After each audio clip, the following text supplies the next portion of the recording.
Bonjour et bienvenue sur ma chaîne YouTube Univers QSE. La présentation d'aujourd'hui sera sur la veille réglementaire et légale du troisième trimestre, juillet, août, septembre 2022. Je rappelle que ça concerne les bulletins officiels publiés en version française. Donc le mois de juillet a été caractérisé par la publication de deux bulletins, le premier le 7/7/2022 et le deuxième le 21/7/2022. Également, le mois d'août a été caractérisé par la publication de deux BO, et un BO 7118 bis et 7114. Et le mois de septembre, deux bulletins officiels qui ont été publiés respectivement le 1er/9/2022 et le 15/9/2022. Après analyse et examen de l'ensemble des BO, s'y joint une extraction des textes qui sont applicables en matière de qualité, sécurité, environnement, énergie, sociale, etc. Donc on va examiner le premier bulletin qui a été publié le 7/7/2022 qui a porté le numéro de 7106. Au niveau de ce bulletin, on trouve une multitude de textes.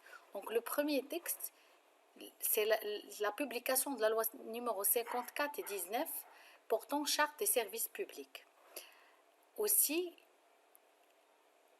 la loi numéro 81-21 modifiant et complétant la loi numéro 40/80 qui porte sur la création de l'Institut national de la recherche agronomique, l'INRA.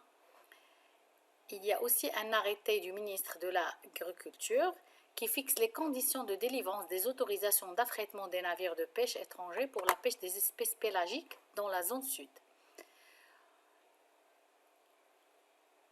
Des décisions du directeur de l'IMANOR portant sur l'homologation des normes marocaines, et il y a des arrêtés du ministre de l'Agriculture, de la Pêche maritime et du Développement rural des eaux et forêts pour l'agrément de commercialisation des semences et de plantes.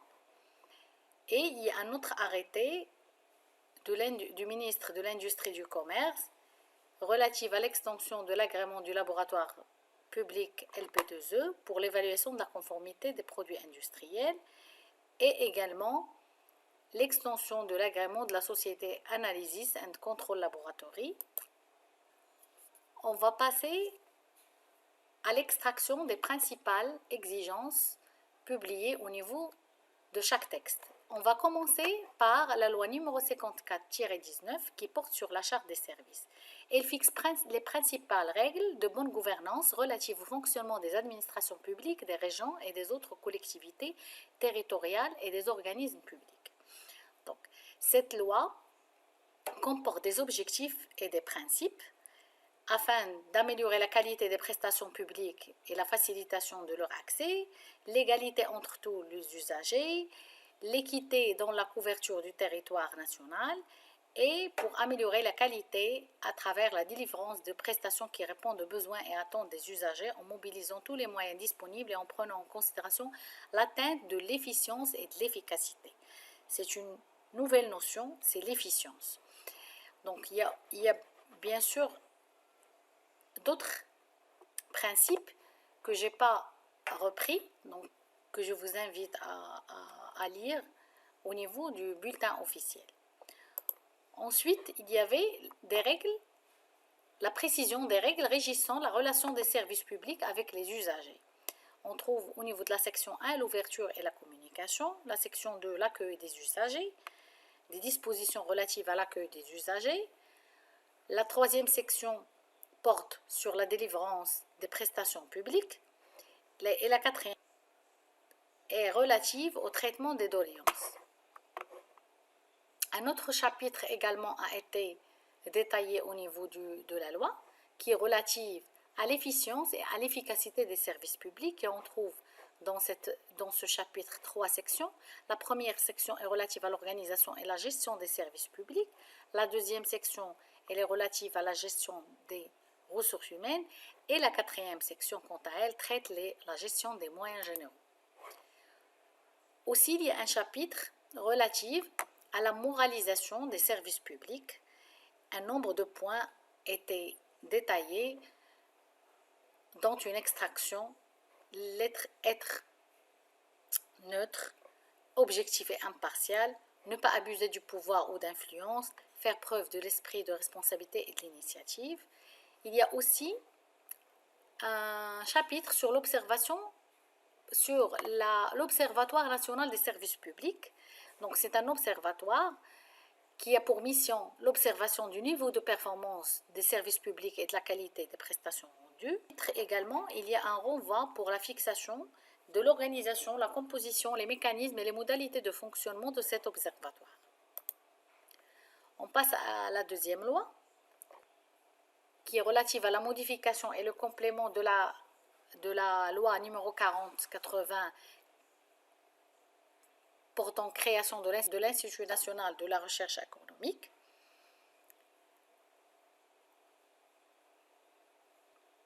Et qui résume les éléments suivants. L'INRA procède aux recherches scientifiques, techniques et économiques ayant pour objet le développement durable de l'agriculture et de l'élevage, d'effectuer des études prospectives, en particulier celles qui portent sur le milieu naturel ou qui ont attrait à l'amélioration de la production végétale ou animale, de réaliser des essais sur des cultures nouvelles, de participer avec les universités et les établissements d'enseignement supérieur, publics et privés, pour l'encadrement et l'accueil des étudiants et stagiaires, d'initier et de participer dans le cadre de ces missions à des programmes visant la préservation et la conservation de la diversité biologique, d'abriter aussi et gérer la collection nationale des ressources phytogénétiques, des ressources génétiques animales et des micro-organismes pour l'alimentation et l'agriculture, conformément aux engagements internationaux du Royaume du Maroc en la matière. C'est une extraction des principales missions et attributions de l'Institut national de la recherche agronomique.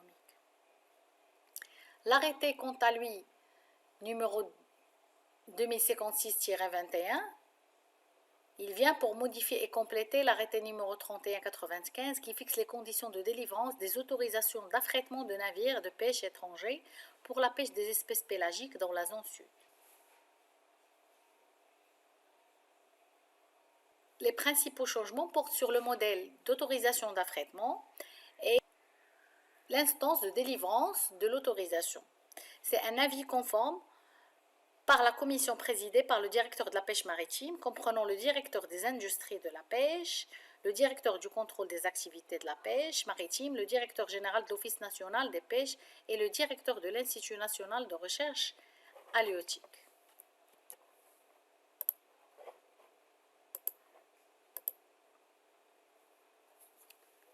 Les décisions du directeur de l'Institut marocain de normalisation, numéro 1508-22 et 1309-22, portent sur l'homologation des normes marocaines sur plusieurs thématiques. Il y a les systèmes frigorifiques et air comprimé, les caoutchoucs, les cigarettes et tabac et produits de tabac, la microbiologie de la chaîne alimentaire, les systèmes de management de l'énergie, les emballages, les méthodes d'analyse relatives à la viande et produits à base de viande.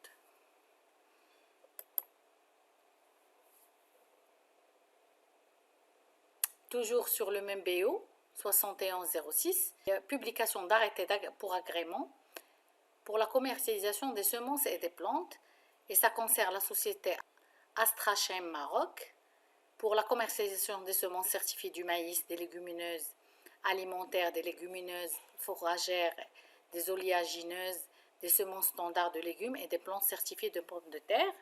La société Mundiriz pour commercialiser des semences certifiées du riz, la pépinière le Ma'amriya pour commercialiser des plantes certifiées de palmiers dattiers et la société Mena Plantation pour la commercialisation des plantes certifiées d'oliviers, de vignes, de figuiers, de rosacées à pépins, des semences et plantes certifiées de rosacées à noyaux. Également, il y a de l'étendue d'agrément pour la société Analysis and Control Laboratory pour effectuer les évaluations de la conformité des produits cahiers scolaires et articles assimilés fabriqués à partir de pâtes vierges et de pâtes recyclées, les stylos et leur recharge, l'alcool éthylique à usage industriel, le cuir et les articles chaussons et les isolants liquides pour la même durée de validité restant de leur agrément initial. Et le laboratoire public d'essais d'études LP2E pour effectuer les évaluations de la conformité des cahiers scolaires et articles assimilés fabriqués à partir des pâtes vierges, des cahiers scolaires et articles assimilés fabriqués à partir des pâtes recyclées pour la durée de validité de l'agrément initial. On passe au deuxième BO du mois de juillet qui a été publié le 21/7/2022 et qui a été marqué par la publication d'un arrêté relative à la fixation de la liste des produits microbiologiquement très périssables, leur date limite de consommation et la température de leur conservation, et aussi la décision d'homologation de certaines normes marocaines. L'arrêté relatif aux produits alimentaires qui fixe la liste des produits microbiologiques très périssables concerne les produits alimentaires. On trouve la date limite de consommation et les températures de conservation, les produits laitiers, les produits de la pêche, poissons frais, poissons congelés, poissons fumés, poissons gras, poissons maigres, semi-conserves de poissons, etc. Les plats cuisinés, les œufs et ovoproduits, les produits d'épicerie, les graisses alimentaires congelées et surgelées, les pâtes alimentaires fraîches farcies avec des produits animaux ou d'origine animale réfrigérés, et les eaux et boissons, les jus de fruits frais conditionnés réfrigérés et les jus de fruits frais réfrigérés conditionnés sous vide. La durée de 2 jours et la température elle est fixée à 3 degrés. C'est l'exemple des eaux et boissons.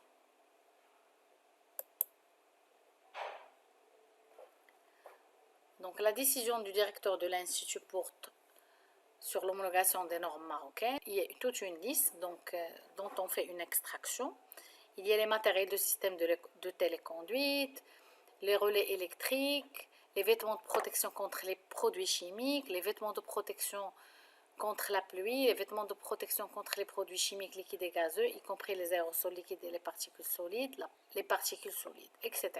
Donc je vous invite à lire en détail la liste publiée au niveau de ce BO. On passe au mois d'août. Le bulletin officiel 71-14 a été publié le 14 août 2022 et a concerné la publication d'un décret numéro 2-22-243 relatif à la protection des végétaux. Et aussi, il y a un arrêté relatif aux semences à cultiver. Donc, il fixe les conditions d'importation et de commercialisation des semences à cultiver au Maroc. Il y a un arrêté sur l'alimentation animale et qui fixe la liste et les teneurs maximales des substances indésirables dans les aliments pour animaux, ainsi que la liste et les limites d'utilisation des additifs, des prémélanges, des aliments composés et des aliments complémentaires destinés à l'alimentation animale. Pour les produits de la pêche maritime, il y a un arrêté qui a été publié qui modifie l'arrêté 3049-19 relative à la pêcherie des petits pélagiques de l'Atlantique Sud. Et aussi, il y a un arrêté qui est relatif aux transformateurs de puissance et fluides utilisés dans les applications électrotechniques. Et un arrêté qui a rendu une norme obligatoire.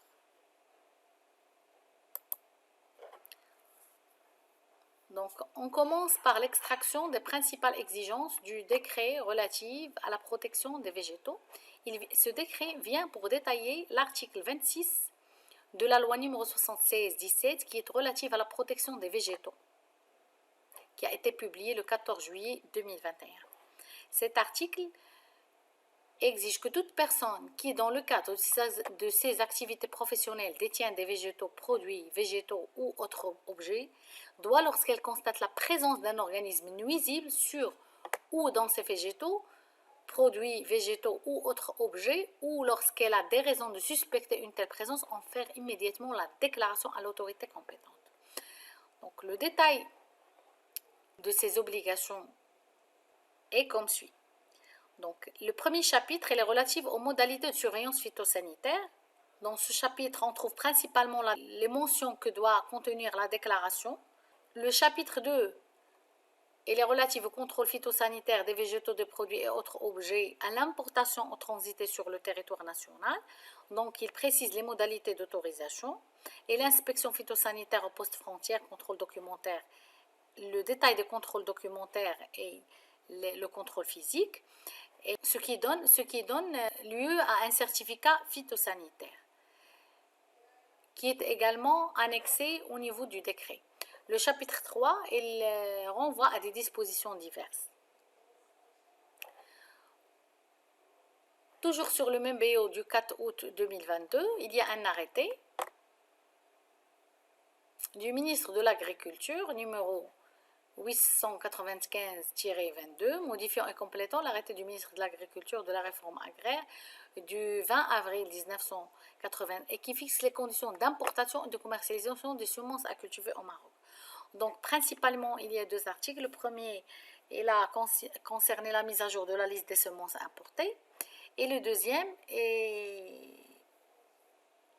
il renvoie à l'article 3 qui a été abrogé par les dispositions suivantes. L'importation des semences issues de variétés non inscrites au catalogue officiel en quantité limitée aux fins d'essais préliminaires, d'essais du catalogue ou d'essais de recherche.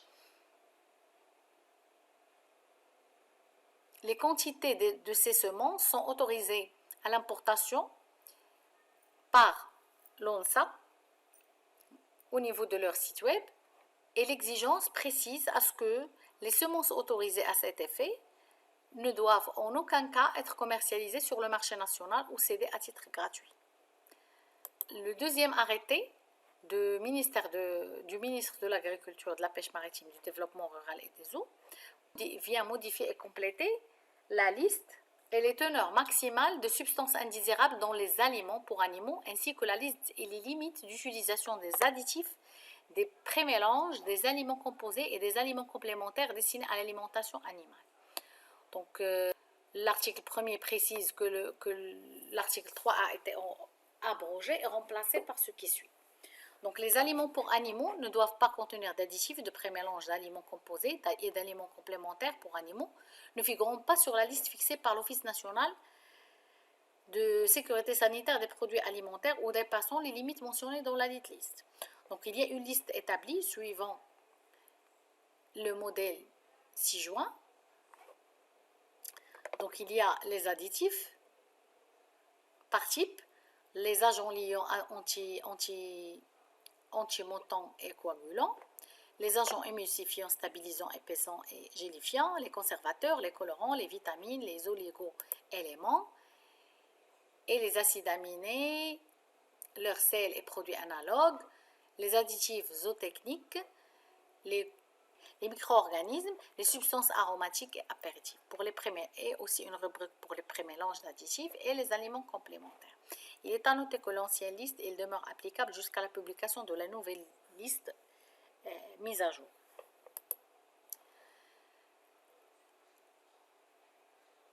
Le troisième arrêté du ministre de l'Agriculture est relative à la pêcherie des petits pélagiques de l'Atlantique du Sud et il concerne principalement la quantité qui a été fixée à 945 000 tonnes annuelles au lieu de 1 million.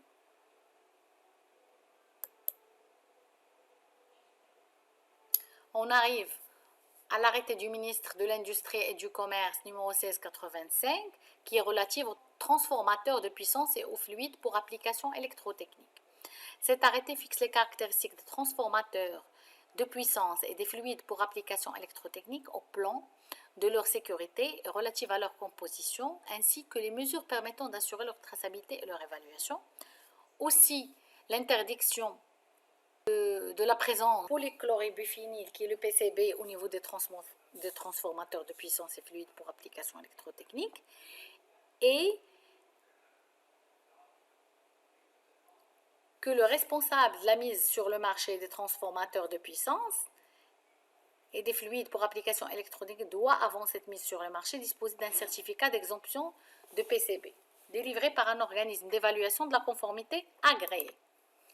Donc, on passe au dernier arrêté de ce BO, 7114, qui est relatif à la publication de la norme marocaine NM 114.020, qui est rendue obligatoire et qui est relative aux sacs non tissés en polypropylène réutilisables pour emporter les produits et articles de commerce, spécifications, exigences et essais.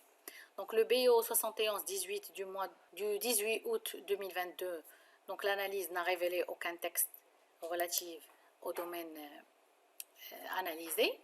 On passe au mois de septembre. Donc le mois de septembre a connu la publication de deux BO, 71-22 et 71-26. Le BO de 71-22 qui a été publié le 1er 9 a comporté l'institution d'une cotisation obligatoire par la Fédération interprofessionnelle de la filière de lait et un arrêté fixant les modalités de délivrance des autorisations pour l'exercice des activités relatives au cannabis. Et aussi un arrêté relatif au maintien du droit d'antidumping définitif appliqué aux importations de contreplaqués originaires de la République populaire de Chine. Donc le premier arrêté qui est relatif à la cotisation obligatoire, les membres ont convenu l'instauration d'une cotisation obligatoire en vue d'organiser et mieux valoriser la filière du lait au Maroc et pour assurer le financement des différentes actions et les prérogatives de Maroc Lait.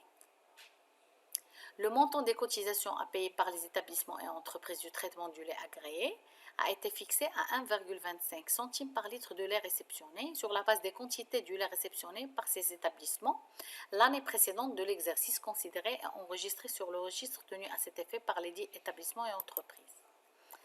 Donc le deuxième arrêté, il fixe les modalités et les conditions d'octroi de lait de l'État pour l'acquisition des génisses de races laitières importées. Il fixe le montant de la subvention pour l'acquisition de reproducteurs des espèces bovines mentionnées à l'article 2 comme suit. 3 000 dirhams par tête pour les 3 premières génisses importées, 5 000 dirhams par tête de la 4e à la 10e génisse importée et 2 500 dirhams par tête pour la 11e génisse importée et au-delà. Donc cette subvention est accordée pour l'acquisition des génisses importées au cours des 2 années suivant la date de publication du présent arrêté et dans la limite de 20 000 têtes. Les génisses laitières importées doivent appartenir aux races bovines définies au niveau BO. L'arrêté fixe également les conditions d'octroi et qui exige la présentation d'une demande de subvention ou le dépôt d'une demande de subvention contre un récépissé selon le modèle fixé dans l'arrêté, plus un dossier qui constitue des éléments des copies de CIN, des éléments à présenter auprès du service compétent de la Direction provinciale de l'agriculture, DPA, ou de l'Office régional de mise en valeur agricole ORMVA, dans le ressort duquel se trouve l'exploitation abritant là où les génisses concernées. Donc, si je joins les modèles de demande de subvention, on passe au deuxième texte qui est l'autorisation pour les usages licites du cannabis. C'est des demandes qui sont déposées à l'Agence nationale de réglementation des activités relatives au cannabis.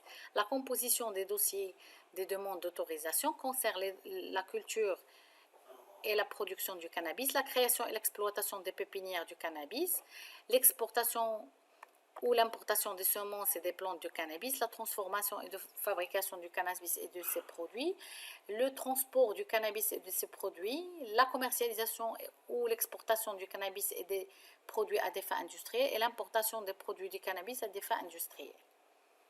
Donc c'est la constitution des dossiers. Donc on trouve plusieurs annexes. Donc ce modèle, il est relatif à la demande d'autorisation d'exercice d'activité.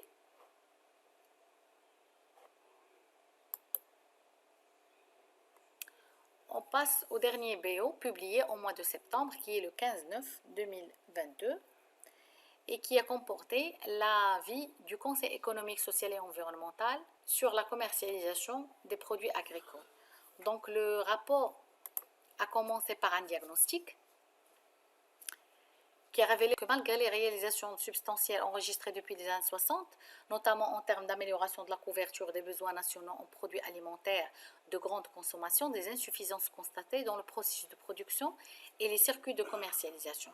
Donc le système de commercialisation actuel connaît un ensemble de fragilités et de dysfonctionnements organisationnels et fonctionnels dont le Conseil cite une faible coordination entre les parties prenantes au niveau national et territorial, l'intermédiation excessive et peu contrôlée notamment au niveau de l'offre orientée vers les marchés de gros, la faible capacité des petits et moyens agriculteurs à s'organiser pour écouler dans de bonnes conditions leurs produits, une digitalisation encore très faible des processus de commercialisation et de valorisation des produits agricoles, et l'accès de plus en plus difficile à certains marchés extérieurs en raison des exigences des pays importateurs, surtout en termes de respect des normes sanitaires, et des pertes importantes et un gaspillage des produits agricoles tout au long des circuits de commercialisation en l'absence d'un dispositif encadré et intégré dans les plans et programmes de développement. Face à ça, il y a des mesures proposées par le Conseil et qui sont résumées en 10 points. Les plus importantes sont le renforcement des dispositifs de régulation des prix mis en place pour la filière céréalière et concevoir des dispositifs adaptés aux spécificités des autres filières agricoles, consolider le rôle des coopératives agricoles marocaines, revoir les modèles et les mécanismes d'accompagnement et d'organisation des agriculteurs en coopérative ou groupement d'intérêt économique, mettre en place un cadre réglementaire précis et opposable pour réguler et repenser le rôle et les missions des métiers de l'intermédiaire et expliquer ses droits et devoirs au niveau de la chaîne de commercialisation, accélérer la réforme des marchés de gros en veillant à substituer au système rentier actuel un dispositif ouvert à la concurrence et conditionné par le respect d'un cahier des charges, renforcer la coordination entre les différentes parties prenantes au niveau national et territorial, et développer le segment de transformation des produits agricoles, fruits et légumes en orientant certaines productions vers la transformation. Également, l'accélération de la transformation digitale de la commercialisation pour favoriser l'inclusion des petits et moyens producteurs, favoriser le circuit court de commercialisation à caractère coopératif et encourager le commerce de proximité et adopter une loi pour lutter dans l'esprit de l'économie circulaire contre les pertes et les gaspillages des produits agricoles au niveau de la distribution, du stockage et de la commercialisation. Donc voilà, on a fait le tour de la réglementation publiée dans le troisième trimestre de l'année 2022. J'espère bien que ma présentation vous sera utile et je vous donne rendez-vous pour le dernier trimestre de cette année pour boucler l'actualité réglementaire et légale au Maroc en matière de QSE. Donc je vous remercie.